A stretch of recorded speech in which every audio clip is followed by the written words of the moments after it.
दोस्तों आप देख रहे हैं सेट नंबर 2 अकाउंट्स का। इससे पहले सेट नंबर 1 मैंने सॉल्व करा दिया है आपका। और आपका 11th का जो प्लेलिस्ट है उसमें आपको सारे सेट मिलेंगे, आपके हिंदी के, आपके लेखा शास्त्र के, इंग्लिश के, सभी के जितने भी सेट्स हैं आपके सॉल्व करा दिए। दो दो सेट आज जारी किए गए थे, वो सारे सेट्स को सॉल्व करा दिया गया है। और आपके एग्ज़ाम में जो चीज़ें आएंगी उनको आपको अच्छी तरीके से पढ़ना होगा। इनकी PDF में लिंक मैं वीडियो के डिस्क्रिप्शन में दे दूंगा, वहाँ से आप इसको डाउनलोड कर लेना, प्रिंट आउट करा करके सारे आंसर्स को टिक कर लेना, ठीक है। और उसके अलावा आपको मैं बता दूं कि आपके जो मासिक जांच परीक्षाओं के प्रश्न पत्र हैं उनको ज़रूर देखना, उसको मैंने सॉल्व कराया हुआ है। उनकी में से बहुत सारे प्रश्न आएंगे आपके, ठीक है। जितने भी सेट्स हैं उनको देखना है, आपको उनको भी देखना है। तो यहाँ पे जो पहला प्रश्न पूछा गया है, वित्तीय परिणाम जानने के लिए सभी व्यावसायिक लेन देन को रिकॉर्ड करने, वर्गीकृत करने, संसारित करने की प्रक्रिया जो है क्या कहलाती है। तो ये सेट नंबर 1 में भी जो है आपका आया हुआ है डेफिनेशन। इसको बोलते हैं लेखांकन, अकाउंटिंग। इसके बाद में आते हैं 2 नंबर क्वेश्चन पे।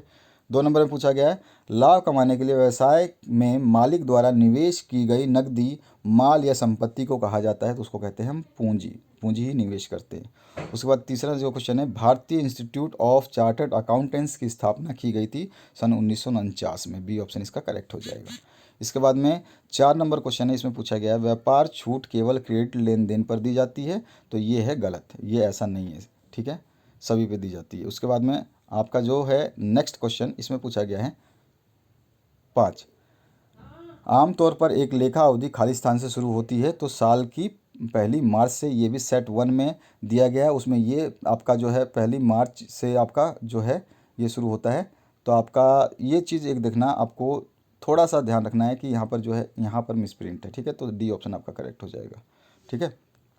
इसके बाद में नेक्स्ट जो क्वेश्चन की बात करें तो यहाँ पर भी आपका पहली मार्च और यहाँ पे पहली मार्च, 1 अप्रैल, ठीक है।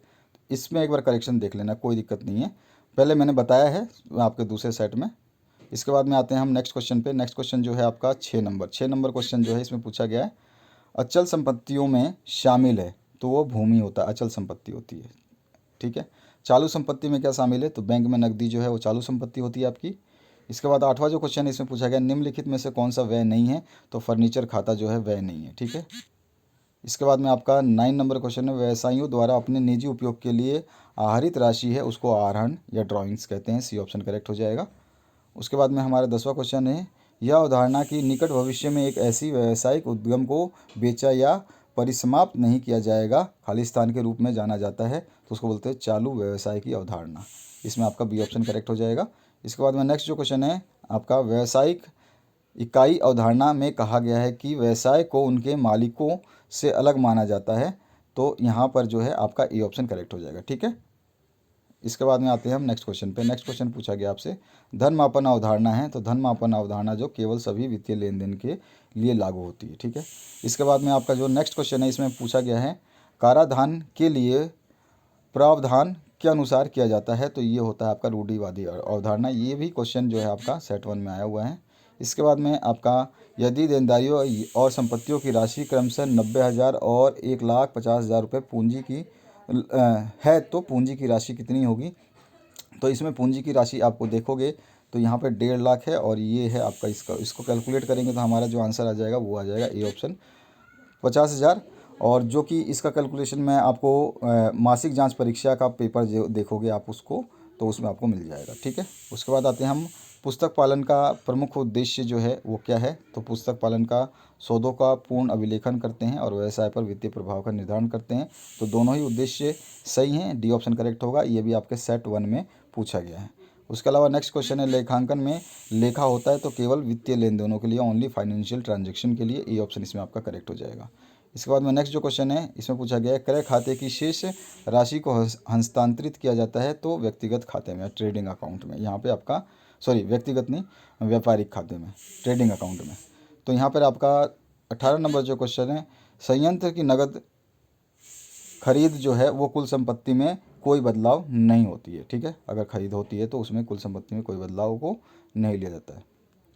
इसके बाद में नेक्स्ट क्वेश्चन जो है 19 नंबर, इसमें पूछा है, संयंत्र उधार में खरीदा जाता है तो कुल संपत्ति में वृद्धि होती है, ठीक है। तो सी ऑप्शन करेक्ट हो जाएगा। इसके बाद में 20 नंबर क्वेश्चन है, यह खाता अप्रत्यक्ष रूप से किसी व्यक्ति का प्रतिनिधित्व करता है तो इसको हम बोलते हैं रिप्रेजेंटेटिव पर्सनल अकाउंट, प्रतिनिधि व्यक्तिगत खाता। सी ऑप्शन इसमें करेक्ट हो जाएगा। इसके बाद में 21 नंबर जो क्वेश्चन है, निम्नलिखित में से कौन सा लेन देन वित्तीय प्राकृतिक का नहीं है, तो वो है कर्मचारियों द्वारा हड़ताल करना। ठीक है, डी ऑप्शन आपका करेक्ट हो जाएगा। इसमें मशीन खाता जो है वो कैसा खाता होता है, तो वो वास्तविक खाता होता है, रियल अकाउंट होता है। ठीक है, इसके बाद में नेक्स्ट जो क्वेश्चन है, इसमें आपका पूछा गया 31 मार्च 2012 को 5,000 रुपये मूल्य के माल का विक्रय किए जाने के बाद उसके पास 8,000 का अंतिम स्टॉक बचा है, यह किस टाइप का स्टेटमेंट है, तो ये एक घटना है, एक इवेंट हुई है। इसके बाद में नेक्स्ट जो क्वेश्चन है, ये भी आपके मैंने उसमें करवाया है, मासिक जांच परीक्षा में करवाया है क्वेश्चन। नाम मात्र खाते में डेबिट शेष दर्शाता है, तो वो खर्च दर्शाता है। ठीक है, एक्सपेंसेस दर्शाता है। उसके बाद 25 नंबर जो क्वेश्चन है, इसमें पूछा गया है आरोहण किस खाते में के अंतर्गत आता है, तो व्यक्तिगत खाते के अंदर आता है। ठीक है, ड्राइंग्स।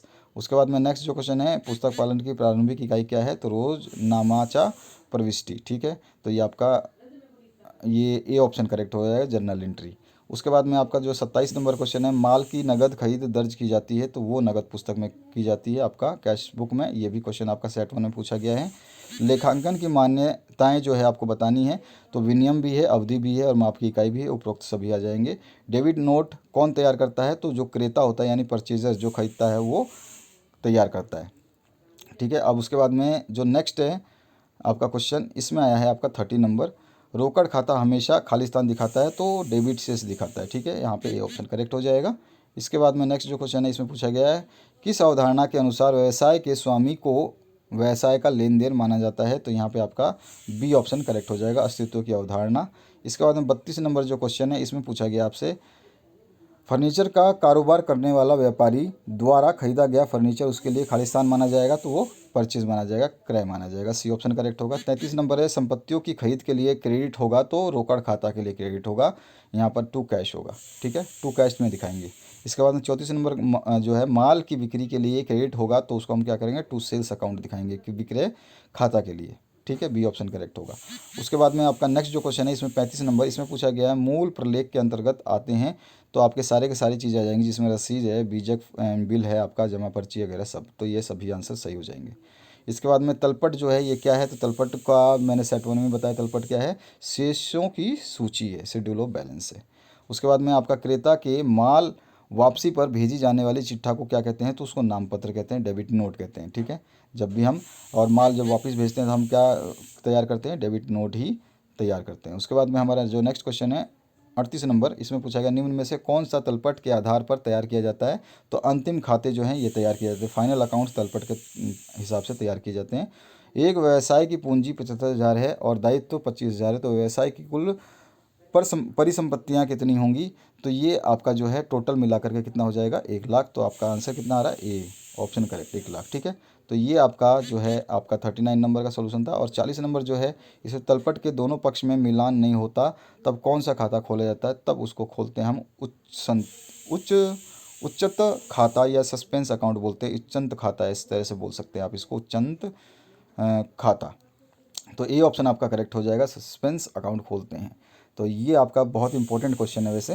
तो आशा करता हूँ ये 40 प्रश्नों के आपको उत्तर मिल गए हैं। इससे पहले सेट नंबर 1 में 40 नंबर के प्रश्न के उत्तर मैंने दे दिए हैं। मंथली अकाउंट के पेपर आप पढ़ लेना। उसके अलावा और जितने भी मॉडल पेपर मैंने डाले हैं सभी के लिंक इसी वीडियो के डिस्क्रिप्शन बॉक्स में आपके 11th क्लास की प्लेलिस्ट में मिलेगा।